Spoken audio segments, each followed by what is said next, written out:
Hey, halo semuanya, kembali lagi di channel Elgato. Jadi kali ini guys, kita bakal ngebahas tentang teks laporan hasil observasi nih guys.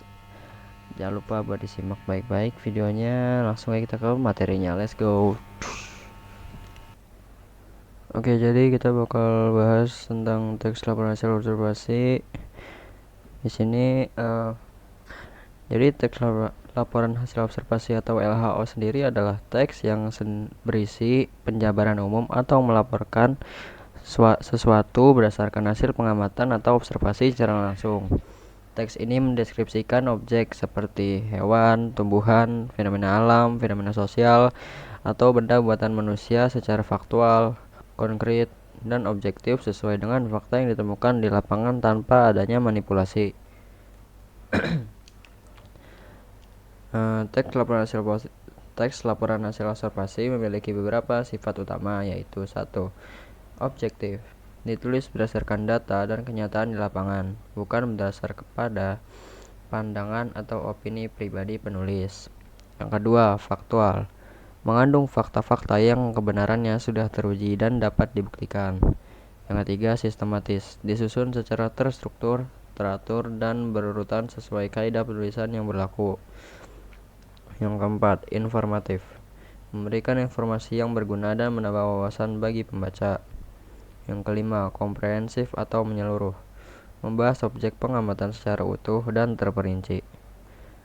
Oke, selanjutnya teks LAO memiliki berbagai fungsi yang penting, diantaranya 1. Sumber informasi, sebagai media untuk memberikan informasi faktual kepada pembaca. Yang kedua, alat pendokumentasian, menjadi catatan tertulis atas suatu peristiwa, benda, atau kondisi yang telah diamati. Yang ketiga, bahan pertanggungjawaban, sebagai bentuk laporan resmi atau bukti bahwa sebuah kegiatan pengamatan telah dilaksanakan. Yang keempat, dasar pengambilan keputusan. Informasi di dalam laporan dapat digunakan oleh pihak tertentu sebagai pertimbangan dalam mengambil tindakan atau kebijakan. Tujuan utama ditulisnya teks laporan hasil observasi adalah 1. Menyajikan informasi faktual tentang suatu objek atau fenomena secara terperinci. Yang kedua, menjelaskan sudut pandang ilmu pengetahuan terhadap objek yang diamati. Yang ketiga, mengatasi suatu masalah atau menemukan teknik atau cara baru dalam melakukan sesuatu berdasarkan pengamatan. 4. Mengetahui perkembangan suatu fenomena, perubahan, atau permasalahan secara berkala. Struktur teks LAO. Yang pertama, ada pernyataan umum atau klasifikasi, berisi pembuka, pengertian umum, atau klasifikasi singkat mengenai objek yang diamati.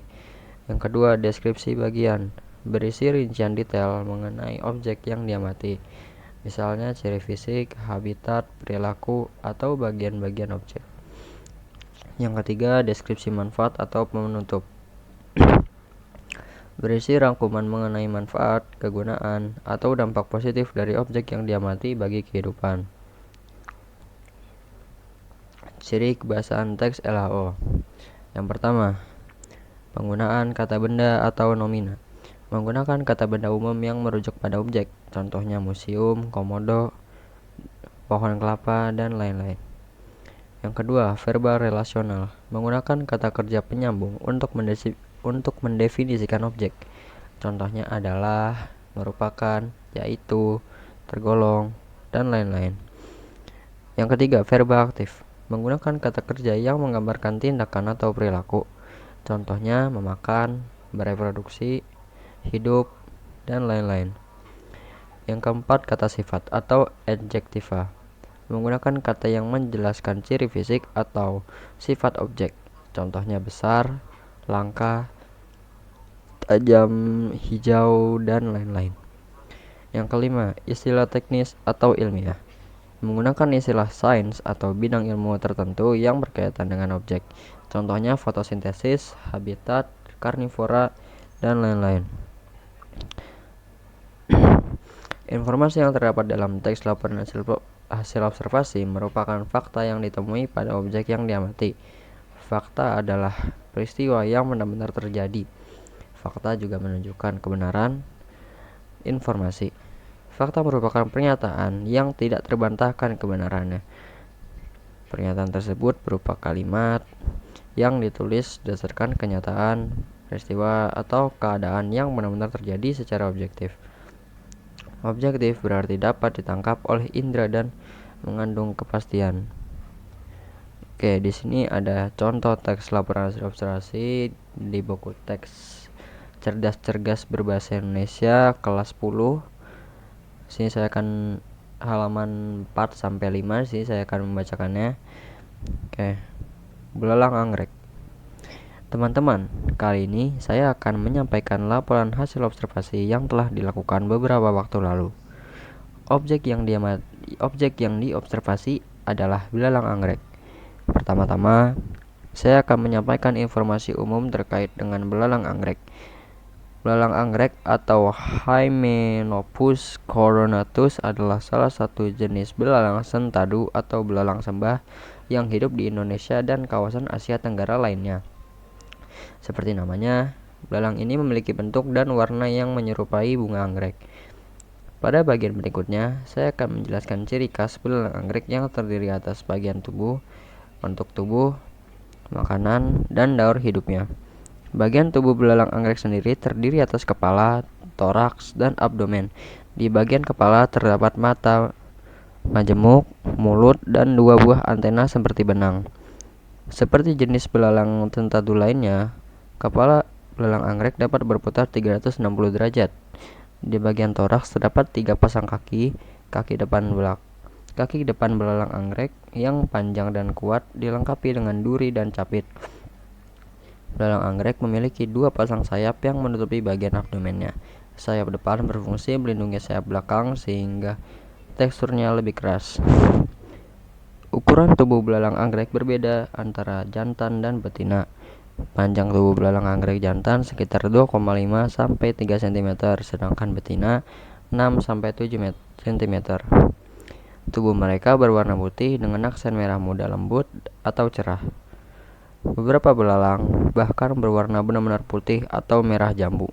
Namun, belalang anggrek dapat mengubah warna tubuhnya dalam hitungan sehari, bergantung pada kondisi lingkungan seperti kelembapan dan kondisi cahaya. Belalang anggrek merupakan predator polifagus atau pemakan beberapa jenis mangsa. Mereka memangsa serangga lain yang bertubuh lebih kecil seperti jangkrik, capung, lebah, dan lalat. Belalang anggrek menggunakan bentuk dan warna tubuhnya untuk menarik perhatian mangsa.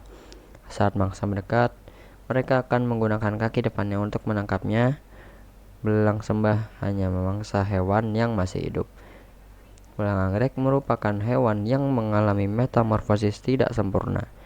Fase hidupnya terdiri dari telur, nimfa, dan dewasa. Belalang betina dapat bertelur sampai 300 butir. Telur tersebut diletakkan dalam sarang berbentuk buih putih yang disebut OTK. OTK lama-lama akan mengeras dan melindungi telur-telur dari panas dan hujan. Telur-telur tersebut membutuhkan waktu sekitar 6 minggu untuk menetas.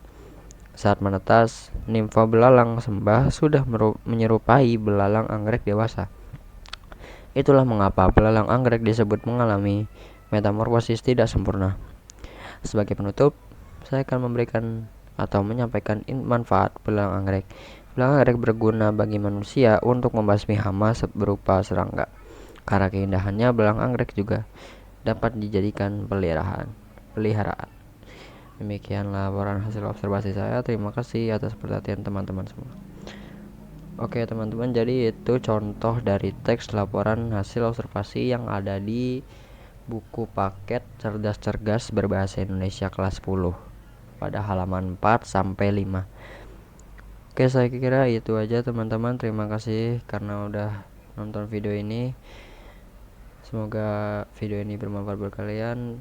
Bye guys.